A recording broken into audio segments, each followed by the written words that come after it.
Bíblia, a inerrante e infalível Palavra de Deus.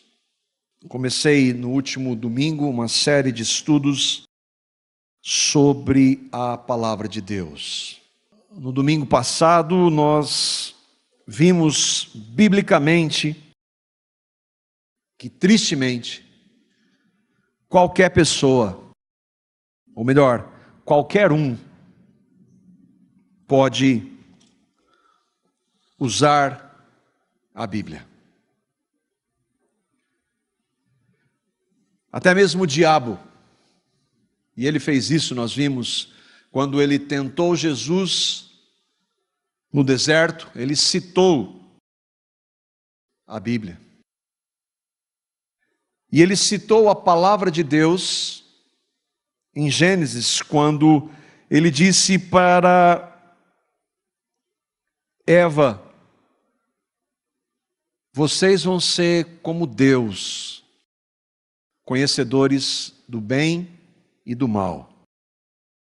Ele usa a mentira e usa a palavra. Sempre foi assim. E nós vimos que não é garantia nenhuma alguém usar a Bíblia, apesar de ser ela a única base que nós temos para conhecer a Deus. Nós vimos que esse é um grande problema e que cada um daqueles que verdadeiramente creem tem uma responsabilidade: identificar os erros, identificar aqueles que estão falando, usando a palavra da maneira correta, da maneira que agrada a Deus, da maneira que honra e glorifica a Deus. E eu e vocês que cremos somos responsáveis. Não basta alguém se dizer pastor, bispo, apóstolo e subir numa plataforma com um microfone na mão e uma Bíblia e começar a dizer: nós temos que examinar detalhadamente nas Escrituras.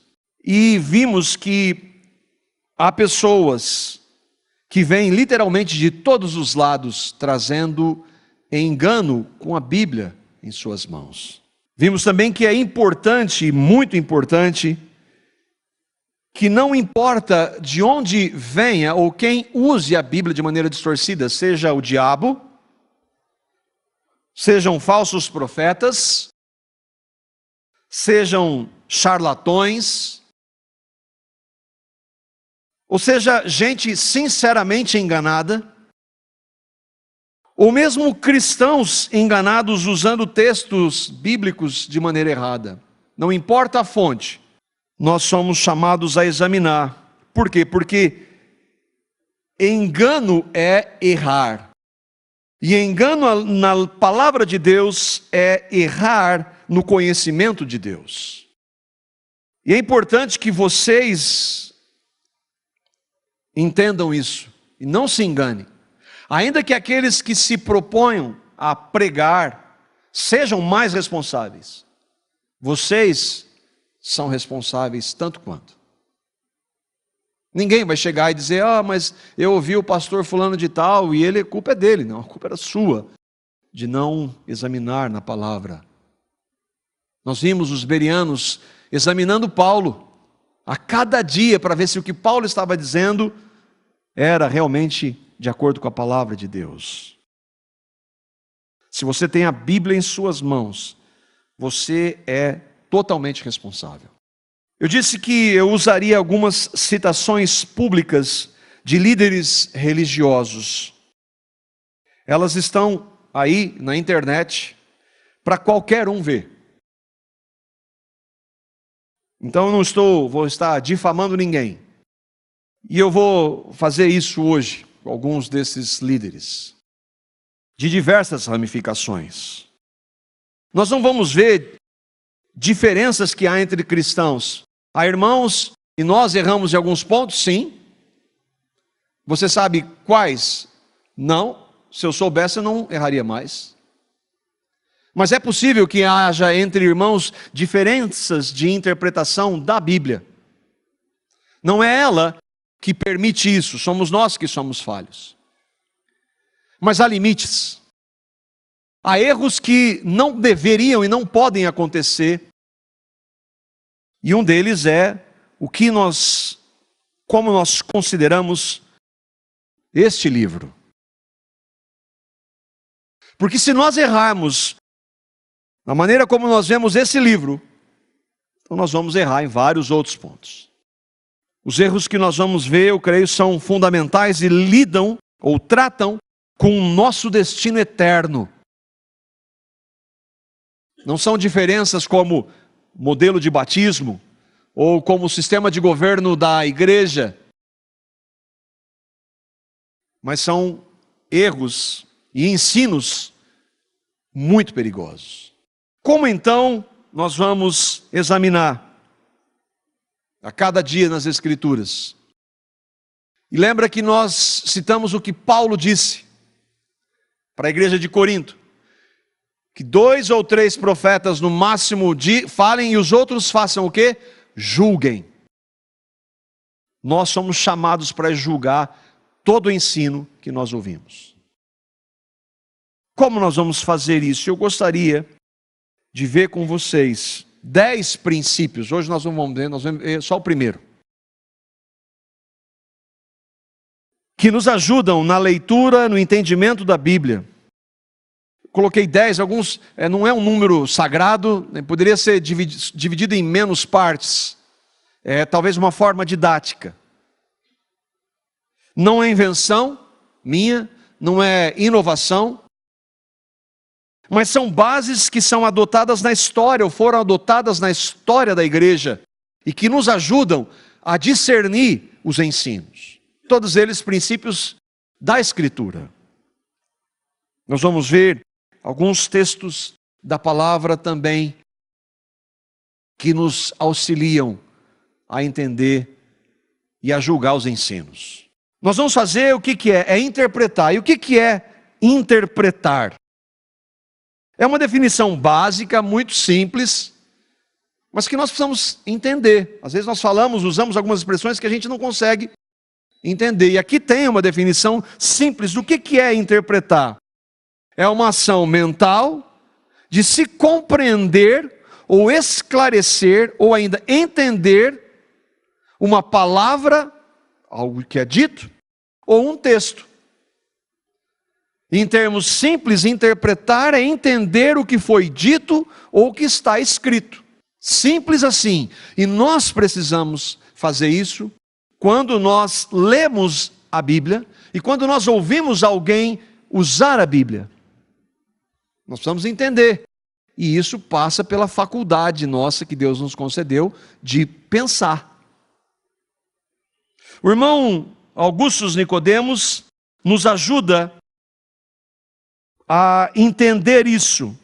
Ele diz assim: não existe compreensão de um texto sem que haja interpretação.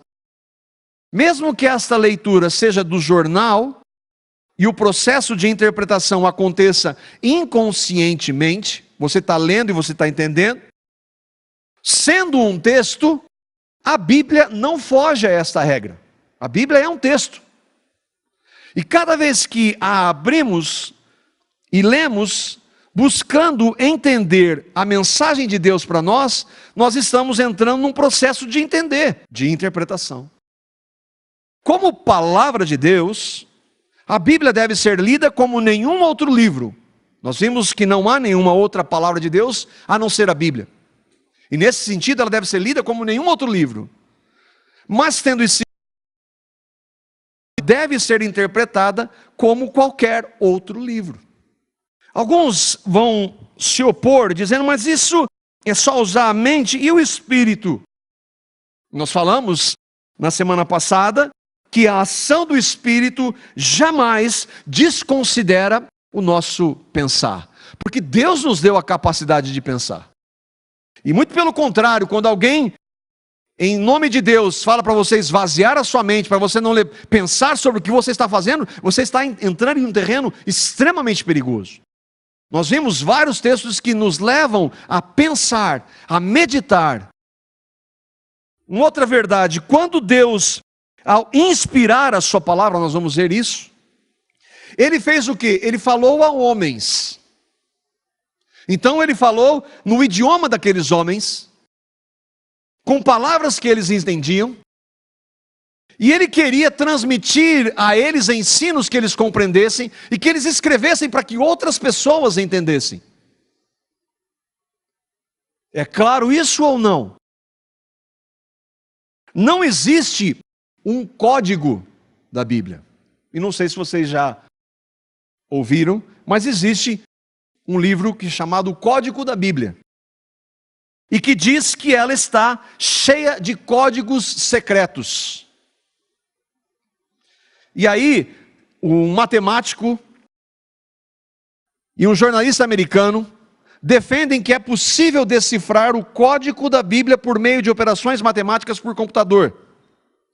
No código estariam previstos o Holocausto, a morte de Yitzhak Rabin, a presidência de Bill Clinton. Está na Bíblia isso. Mas quem vê? Ninguém vê, tem que ter um código. Quem sabe o código? Eles. A Bíblia não tem um código.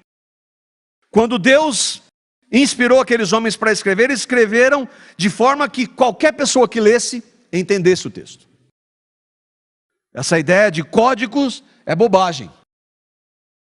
A Bíblia, ainda que tenha, sim, dificuldades, textos difíceis de compreender, nós não podemos negar isso, ela foi escrita para que pessoas pudessem entender. Simples assim. Todos podem entender os textos da Bíblia. Se sabe ler, se tem uma pequena compreensão, consegue entender um texto, interpretar o texto. Agora, por ser palavra de Deus, crer e compreender a história, aí precisa da ação do Espírito Santo. Vocês estão entendendo? A Bíblia é um texto, mas ela não é somente um texto, ela é a palavra de Deus. Qualquer pessoa pode ler e entender um texto, mas compreender e crer naquilo só mediante a ação de Deus. Vamos ler um texto que retrata isso de maneira muito clara, um texto muito conhecido, Lucas capítulo 24, os versículos 1 a 7. É um texto conhecido por muitos que não creem no texto. No primeiro dia da semana, de manhã bem cedo, as mulheres tomaram as especiarias aromáticas que haviam preparado e foram ao sepulcro. O sepulcro de quem? De Jesus. Encontraram removida a pedra do sepulcro. Mas quando entraram, não encontraram o corpo do Senhor Jesus. Ficaram perplexas, sem saber o que fazer. De repente, 2 homens com roupas que brilhavam, como a luz do sol, colocaram-se ao lado delas. E amedrontadas, as mulheres baixaram o rosto para o chão, e os homens lhe disseram: por que vocês estão procurando entre os mortos aquele que vive? Ele não está aqui, ressuscitou. Lembrem-se do que ele lhes disse quando ainda estava com vocês na Galileia. É necessário que o Filho do Homem seja entregue nas mãos de homens pecadores, seja crucificado e ressuscite ao 3º dia. Alguém que nunca tenha ouvido falar de Jesus e que leia esse trecho, esse texto, ela vai entender o que aconteceu. Um homem que chamava Jesus, que morreu, que foi sepultado, viveu de novo. Ela vai saber disso. Agora ela só vai crer se Deus revelar isso para ela. Tanto que muitos hoje negam a ressurreição de Jesus. Leem um texto, não, aquele texto não é verdade, é uma invenção. Os judeus não criam na ressurreição de Jesus. Mas eles entendiam o que estava sendo falado. Crer que esse relato é um fato, e foi um fato literal e histórico, só por meio da revelação do Espírito Santo. Vamos para esses princípios que eu espero a gente poder, no decorrer dos estudos, entender. Primeiro deles, a Bíblia é a palavra de Deus, portanto ela não tem erros. Ela é inerrante e infalível. Nós vamos ver essa hoje. Somente a Bíblia é regra de fé e prática para os verdadeiros cristãos. A iluminação do Espírito Santo é imprescindível para crermos e entendermos a palavra. Cristo é o centro da Bíblia. Ao estudar a Bíblia, considere a história, o contexto e a língua em que ela foi produzida. Nunca vá além do que está escrito. Procure o sentido literal do texto, a menos que as evidências mostrem o contrário. A Bíblia interpreta a Bíblia. Considere a revelação progressiva da Bíblia e a sua unidade. E considere como homens de Deus na história trataram dos textos bíblicos. Alguns vão dizer, mas aí é difícil, hein? Isso é só para pastor e professor. Não. Pensar assim é o que está fazendo com que a igreja atual esteja do jeito que está. É mais fácil falar amém, porque o pastor diz, do que estudar a palavra dele, a palavra de Deus. É muito mais fácil. Mas é um engano achar que a pessoa não é mais responsável. Irmãos, quando nós amamos de verdade alguém, de verdade nós não fazemos tudo por aquela pessoa? Se nós dizemos que amamos o Senhor, se nós dizemos que cremos no Evangelho, o que é o Evangelho? A Bíblia diz que nós somos pecadores, nascemos em pecado, e por causa dos nossos pecados estávamos separados de Deus, porque Deus é santo. E não havia nada que nós pudéssemos fazer para mudar essa separação. Mas a Bíblia diz que Deus amou pecadores, a iniciativa foi dele. Pecadores como nós. E Ele nos amou tanto que deu seu Filho sem pecado, o único sem pecado, Deus encarnado Jesus, para obedecer toda a lei, tudo que Deus exigia, perfeição. E Ele foi perfeito. E na cruz, Ele morreu por pecadores. No seu sangue derramado, Ele purificou os pecados de muitos pecadores. E na sua ressurreição, Ele deu uma nova vida a muitos pecadores. Todos aqueles que creem nesta verdade, pela iluminação do Espírito Santo, que recebem o que Cristo fez, por amor e de graça, foram salvos, creram no Evangelho, têm acesso a Deus agora, se arrependeram dos seus pecados. Isso é um relato da Escritura. Mas se eu e vocês cremos, por menos que nós entendamos, isso é muito grande. Esse amor é grande demais por nós. E Ele deveria nos constranger a querer conhecer mais e mais esse Deus. A querer andar na presença dEle, a querer fazer tudo em todo momento para a glória dEle. Isso passa por que meio? Pela palavra dEle. Eu quero conhecer a Deus, eu quero conhecer esse Senhor que me salvou, que me deu uma nova vida, que me tirou do lamaçal de pecado, que me tirou de um inferno que eu merecia, e me deu uma nova vida, vida com esperança, com significado, e a certeza de que eu vou estar com Ele. Como não querer conhecê-lo? Como não viver em função de querer conhecê-lo?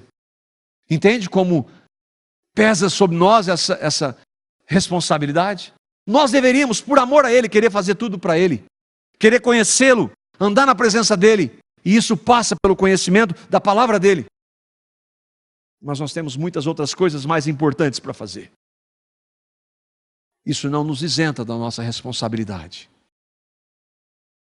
Se nós cremos, conhecer esse Deus que nos salvou, que nós cantamos aqui, deveria ser o nosso maior alvo.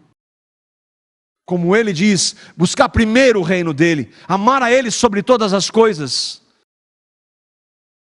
Como isso? Por meio da sua palavra é um dos meios. Daí então, esse é o primeiro ponto. A Bíblia é a palavra de Deus. Se ela é a palavra de Deus, ela não tem erros, ela é inerrante, ela é infalível. Para os irmãos que estão conosco aqui já há algum tempo, eu espero que isso esteja claro já. Por isso, todas as vezes que nós vamos para a palavra, nós devemos ter isso em mente. Não é um livro qualquer, não é um livro cheio de erros, de homens. A Bíblia é a palavra de Deus. É o único meio que Deus usa para falar conosco. Não há outro. Ah, mas Deus não usa homens que pregam? Sim, de acordo com a palavra. Só de acordo com a palavra. E nós precisamos ter isso em mente. Mas por quê? E quem disse que a Bíblia é a palavra de Deus? Ela diz. E é um dos textos que talvez a gente mais cite aqui, 2 Timóteo capítulo 3, os versículos 16 a 17. Veja o que a Bíblia diz a respeito dela mesma. Toda a Escritura é divinamente inspirada e proveitosa para ensinar, para redarguir, para corrigir, para instruir em justiça, para que o homem de Deus seja perfeito e perfeitamente instruído para toda boa obra. Toda a Escritura, isso significa de Gênesis a Apocalipse, todo esse escrito é divinamente inspirado, por isso é a palavra de Deus. Se foi inspirado por Deus e Deus não erra, ela não tem erro. Pedro vai dizer isso, 2 Pedro capítulo 1, versículos 19 e 21. Com outras palavras, ele está falando exatamente a mesma coisa. Ele diz assim: sabendo primeiramente isto, que nenhuma profecia da Escritura, de qual? De toda a Escritura, é de particular interpretação. Daí então a importância de um dos pontos é que nós vemos como homens de Deus têm entendido aquele determinado assunto na história. Não é de particular interpretação, não é o que você acha e o que eu acho, e se nós não concordamos, tudo bem. Não é de particular interpretação. Por que não é de particular interpretação? Porque a profecia nunca foi produzida por vontade de homem algum, mas os homens santos de Deus falaram inspirados pelo Espírito Santo. Toda a Escritura é divinamente inspirada. A Bíblia é a palavra de Deus. Nós não vamos fazer uma exegese do texto. O que é exegese? É um termo usado em teologia que nada mais é do que destrinchar o texto. Ver o que cada palavra significa. Entender a fundo o que esses textos significam. A gente está falando dos princípios. Eu quero, se você não esteve conosco, eu quero que você, se tiver um tempo e tiver interesse, nós temos esses 2 estudos na nossa página no YouTube. O que estão fazendo com a Bíblia e o que é a Bíblia para nós. Que nós abordamos esses textos de maneira um pouco mais detalhada.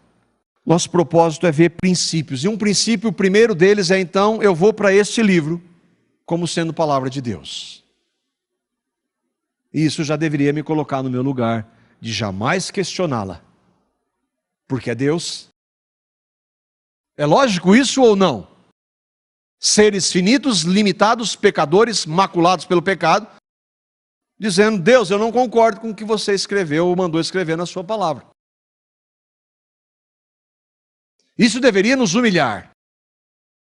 Esse é o principal ponto. A Bíblia é a palavra de Deus. O fato é que nenhum cristão jamais deveria duvidar deste fundamento. Ele rege todos os outros. Porque se não for a palavra de Deus, então o que nós estamos fazendo aqui, e esses 2000 anos de história, é uma grande bobagem. Mas infelizmente há aqueles que se dizem cristãos e que negam que a Bíblia é a palavra de Deus, que ela é inerrante, negam eventos sobrenaturais escritos nela, negam o relato da criação, e que às vezes selecionam os escritos de acordo com, entre aspas, a vontade do freguês. Isso eu gosto, isso eu não gosto. Isso eu concordo, isso eu não concordo. Há pouco eu citei o texto de Lucas.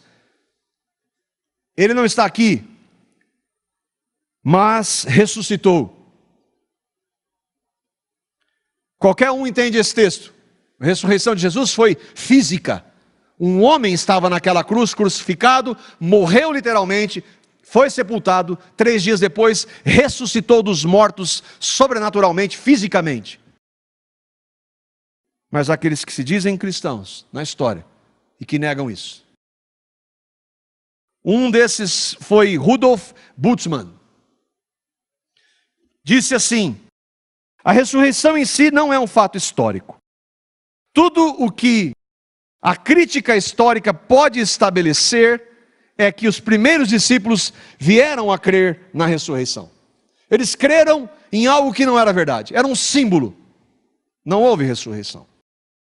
Mas Paulo diz que se Cristo não ressuscitou dos mortos, a nossa fé é vã.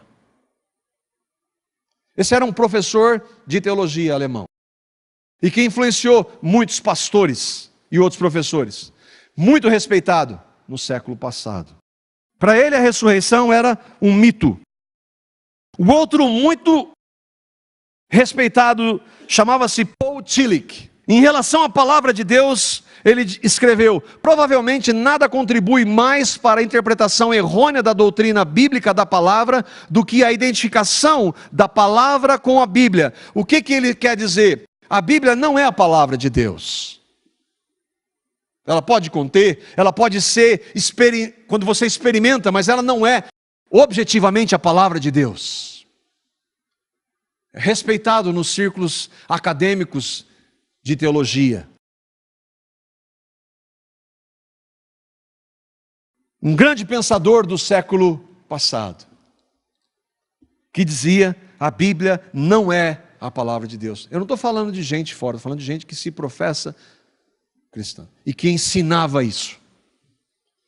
E que pastores, professores de teologia admiram. Hoje ainda.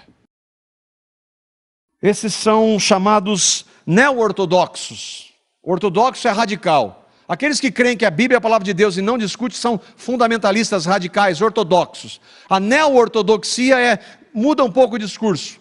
Eu chamo de neoliberalismo. Liberalismo era aqueles que negavam tudo da Bíblia. Não pode negar tudo, mas também não pode aceitar tudo, então faz o meio caminho. Por eles serem homens muito inteligentes, e aí então a valorização da sua intelectualidade, do seu alto nível acadêmico. As falas desses homens, você lê um texto, é difícil você entender. É ambíguo. Você não sabe o que ele quer dizer ali. É em cima do muro, tipo politicamente correto. Sempre houve desses. Hoje há um líder muito conhecido, chamado Caio Fábio. Ele é fundador do Caminho da Graça e que tem atraído muitos decepcionados com o evangelicalismo hoje. Com as falcatruas que existem na igreja evangélica hoje, ele tem atraído muitos destes. O slogan dele é: Jesus é a chave hermenêutica da Bíblia, ou seja, para você interpretar a Bíblia, você precisa de Jesus. E essa é uma verdade absoluta. O problema é o que ele quer dizer com isso. Como ele vê a Bíblia? Palavras dele. A Bíblia não é inerrante. Ela tem erros literários, cronológicos, e tem vários outros que ele cita. O texto, a fala é longa. Ela é um livro do homem, não é o livro de Deus. Porque, sinceramente, Deus tem livros infinitamente melhores do que a Bíblia para escrever. Aí ele diz: quem quer andar com Jesus é assim. Ele quer andar com Jesus. Quem não quer base bíblica, vira fariseu e joga pedra. E uma das coisas que me marcou são vários ensinos que ele tem trazido. Foi de uma vez que um homem entrou em contato com ele. Ele mandou ler a Bíblia. Ele mandou o homem ler a Bíblia. E ele foi ler. o homem leu, depois escreveu. Eu comecei a ler, vi os evangelhos, maravilhoso. Aí dos evangelhos eu fui para Atos, eu cheguei em Romanos. Aí ele diz, que Deus é aquele de Paulo? O homem que está escrevendo para o Caio Fábio. Um Deus assim é um Hitler. Quando ele chegou em Romanos 9. Eu odeio esse Deus, ele disse. Foi então que o pastor Caio Fábio respondeu. O Jesus dos evangelhos não se parece com o Deus de Paulo. Acho que Romanos 9, 10 e 11, falando com toda honestidade do meu coração, são totalmente dispensáveis. A descrição de Paulo tentando explicar o inexplicável criou uma bananosa filosófica. Eu não sei o que é bananosa. Ou seja, Romanos 9, 10 e 11 eu dispenso. Porque em Romanos 9 há um texto difícil. Mas é porque eu não entendo que ele deixou de ser palavra de Deus? Ele vai continuar com vários sofismas. Ele é muito bom para fazer isso. Isso é o que Caio Fábio diz sobre a Bíblia. E sobre o que Paulo, inspirado pelo Espírito Santo, escreveu. Nós lemos, toda a Escritura é divinamente inspirada. Se Paulo escreveu a Escritura, o Espírito o dirigiu. Então o que ele escreveu é a palavra de Deus. Como o apóstolo Pedro, também inspirado, entendia os escritos de Paulo. Nós ouvimos o que um homem diz. Vamos ver o que um homem de Deus inspirado, o apóstolo Pedro, fala sobre o que Paulo escreve. 2 Pedro, capítulo 3, versículos 15 a 16. Lembra que Pedro diz, homens santos inspirados escreveram. Tenham em mente que a paciência do nosso Senhor significa salvação, como também o nosso amado irmão Paulo lhes escreveu, com a sabedoria que Deus lhe deu. Ele, Paulo, escreve da mesma forma em todas as suas cartas, incluindo Romanos.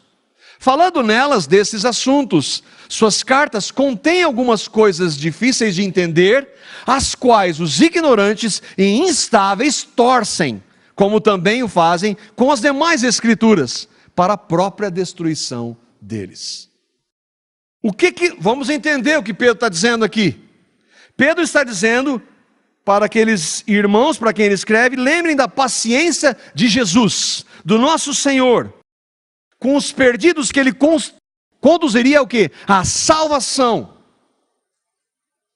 Aí Pedro lembra do amado irmão Paulo. E ele então vai lembrar que Paulo escreveu com a sabedoria que Deus lhe deu. Não foi Paulo invenção de Paulo. Não foi uma bananosa filosófica. Foi Deus, em sua sabedoria, dirigindo Paulo para escrever o que ele escreveu. E ele diz, é verdade, Paulo tem algumas coisas difíceis de entender. E por serem difíceis, ignorantes e instáveis, torcem. Como também fazem com outros textos das Escrituras. É triste, irmãos, ouvir isso. Declarações como essas.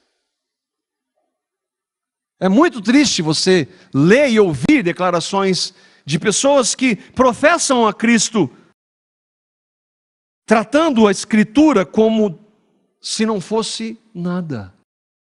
E que você pega o que você quer dela.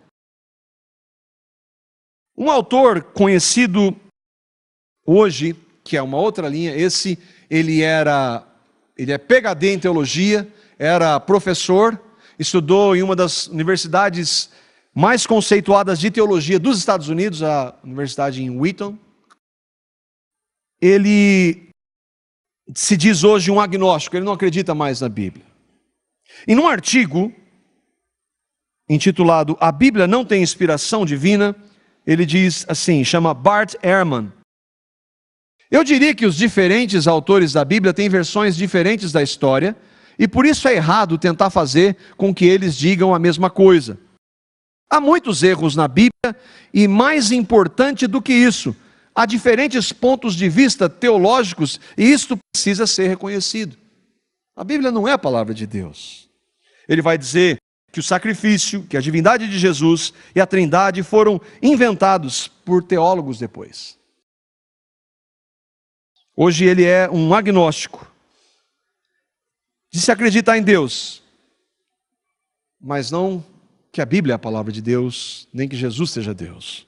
Em 1985, um homem chamado Robert Funk, PhD em teologia, fundou com um grupo de outros 30 estudiosos da Bíblia, que depois chegou a 200, um seminário chamado Jesus Seminar, ou Seminário de Jesus, sugestivo. O alvo dele era determinar com base histórica o que Jesus tinha dito e feito de verdade. Vamos ver a Bíblia e vamos ver se aquilo ali, o que é verdade e o que não é dali. Aí ele diz assim, na época, nós estamos entrando numa importante empreitada. Vamos procurar simplesmente e rigorosamente a voz de Jesus, o que ele realmente disse. Nesse processo, iremos formular uma questão que chega aos limites do sagrado, também a blasfêmia, porque ele sabia que muitas pessoas que creem na Bíblia como palavra de Deus não concordariam. Há muitos em nossa sociedade. E eles fizeram uma reunião, vários desses estudiosos da Bíblia, e eles chegaram à conclusão de que só 18% do que Jesus falou na Bíblia e 16% do que ele fez era verdade, o resto era tudo mentira. Poderia citar várias outras, hoje, que acontece hoje, de negações da Bíblia como palavra de Deus. Alguns vão dizer, mas essas comparações, elas não são justas. Eu estou trazendo várias vertentes. Mas o fato, irmãos, é que todas elas concordam em um ponto. A Bíblia tem erros, então ela não é a palavra de Deus. E a consequência para isso qual é? Cada um escolhe o que quiser ou não escolhe nada. Mas na igreja, homens, não são só os fanáticos que creem que a Bíblia é inerrante e infalível, palavra de Deus. Em 1978, um grupo de irmãos, devido a essa avalanche de propostas contra a Escritura nos Estados Unidos, reuniram mais de 200 líderes, pastores, professores. Em Chicago, eles fizeram uma declaração sugestiva. A declaração de que a Bíblia é inerrante. Dentre eles estavam homens como o J.I. Packer, Francis Schaeffer, o Sproul, que nós vimos hoje, que faleceu há um pouco tempo, John MacArthur e vários outros homens. Tinha só reformado ali? Não. Tinha homens de outros segmentos, mas que criam que a Bíblia é a palavra de Deus sem erro. Nós precisamos de teólogos para nos dizer que a Bíblia é a palavra de Deus? Não, irmãos. Ainda que o mundo inteiro negue, ela não vai deixar de ser palavra de Deus nunca. Nós não vimos lá esse texto? Toda a Escritura é divinamente inspirada. Eu não precisaria citar mais nenhum outro texto para mostrar como a Bíblia é a palavra de Deus. Mas e os erros que existem? Que erros? Que erros existem na Bíblia? Há um tempo atrás, alguém que congregava aqui, estava lendo o livro do Ehrman, que escreveu livros para dizer que a Bíblia tem erros. E ele entrou em contato e mostrou, mas isso aqui está errado. Uma rápida pesquisa com homens que creem na Bíblia, como palavra de Deus, mostrei não, olha aqui. Aí falou, faz sentido. Aí ele mandou outro, aí faz sentido. Mandou outro, faz sentido. Pois é, você não tirou essa ideia da sua cabeça lendo a Bíblia, você está lendo alguém que não crê. E era o que estava acontecendo. Ele estava lendo esse homem, um apóstata, para dizer que a Bíblia tem erro. Mostre onde tem. Porque se ela é a palavra de Deus, então ela tem eu, então não é a palavra de Deus. Irmãos, tudo, absolutamente tudo vai depender de como nós vemos esse livro.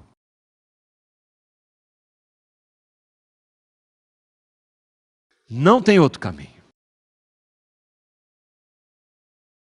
Esse texto de Romanos, Paulo, inspirado pelo Espírito Santo, Romanos 3, 4, diz de maneira clara: seja Deus verdadeiro e todo homem mentiroso. Ainda que diga em nome de Jesus. O irmão John Gill, comentando sobre esse texto, diz assim: que tal coisa jamais entre na mente de qualquer um, para que a verdade de Deus não venha a ser de nenhum efeito. Jamais deixemos de afirmar que Deus é verdadeiro, fiel à sua palavra, constante em suas promessas e sempre cumprirá os seus propósitos, embora todo homem seja mentiroso, vaidoso, falacioso e inconstante. A Bíblia é a palavra de Deus. Homens morreram por causa dessa verdade. Foram à fogueira por causa dessa verdade. Eu citei Paulo, Pedro, mas e Jesus? O Deus de Paulo é diferente do Deus de Jesus. O que Jesus tem a dizer sobre a palavra que ele inspirou? Jesus é a palavra encarnada. O Verbo se fez carne. Mas em nenhum momento, muito pelo contrário, ele nega a palavra escrita, porque precisamos da palavra escrita para conhecer a palavra encarnada.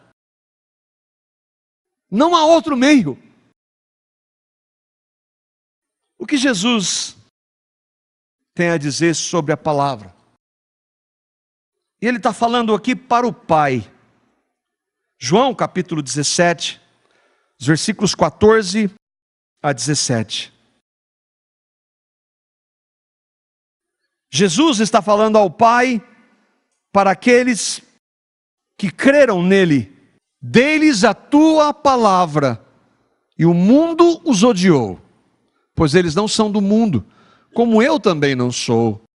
Não rogo que os tires do mundo, mas que os protejas do maligno. Eles não são do mundo, como eu também não sou. Santifica-os na verdade, a tua palavra é a verdade. Se nós perdermos, irmão, essa base, acabou. Acabou. Por isso que nós vamos ver, somente a Escritura. Não são homens. Homens estão passíveis de errar. E se arrependerem, mesmo tendo dito bobagens, há perdão e misericórdia em Cristo. Irmãos, Jesus usa a Bíblia para responder à tentação do diabo. Jesus usa a Escritura várias vezes. Está escrito, está escrito. Por que ele usaria algo que não é a palavra dele? O que nós podemos aplicar, irmãos, desse primeiro ponto? Como eu e vocês devemos ver a palavra de Deus? Como nós devemos nos aproximar da Bíblia? Primeiro, quando você for ler a palavra, vá em oração, em submissão e temor. Senhor, essa é a tua palavra, e a única segurança que eu tenho de que o Senhor fala ainda é por meio dela. Não duvide, porque outros estão colocando em xeque. Seja Deus verdadeiro, e todo homem, não importa quem, mentiroso. Ela não pode errar, irmãos, porque ela é a palavra de Deus. Outro ponto, peça a Deus que fale com você por meio de sua palavra. Deus usa homens, já falei, usa, mas eles só vão falar de Deus se for de acordo com a palavra. Mas e se acontecer algo sobrenatural e não for de acordo com a palavra? Jogue fora. E se for inexplicável, mas contra a palavra, jogue fora. Não aceite. Esse é importante também. Reconheça que devido à nossa limitação, pecaminosidade e coração enganoso, nós podemos errar na leitura e compreensão do texto. Qual é mais fácil? A Bíblia não é a palavra de Deus, tem errado aqui, ou eu que não estou entendendo com a minha limitação, com a minha falta de conhecimento, com o meu pecado, com o meu senso de justiça corrompido pelo pecado. Será que não é logicamente mais possível que eu esteja errado e não Deus? Não precisa ser nem cristão para compreender isso. Vá para a palavra, reconhecendo a sua limitação, e diga: Senhor, eu não entendo,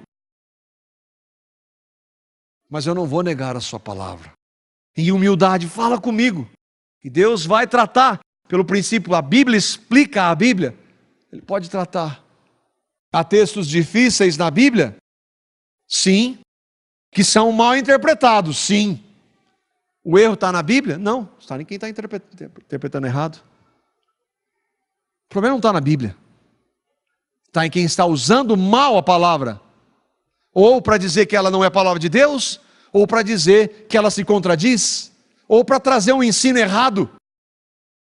Não é porque alguém pega um texto da Bíblia e diz que ela ensina a teologia da prosperidade que a Bíblia está errada. É quem está trazendo esse ensino que está errado. O diabo não usou a Bíblia. E na dificuldade, ore e examine as Escrituras. Procure homens piedosos que creiam no Evangelho e amem a palavra para ajudar você.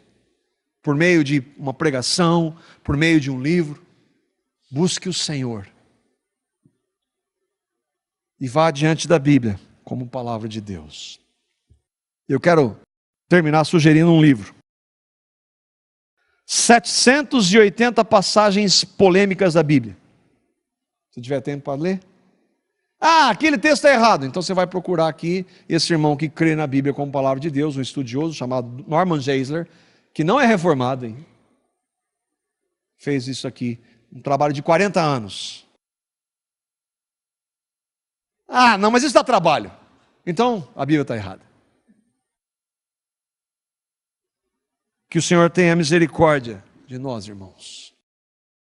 Que Ele nos capacite a estarmos na palavra e que o Senhor nos santifique pela verdade que é a palavra. Amém?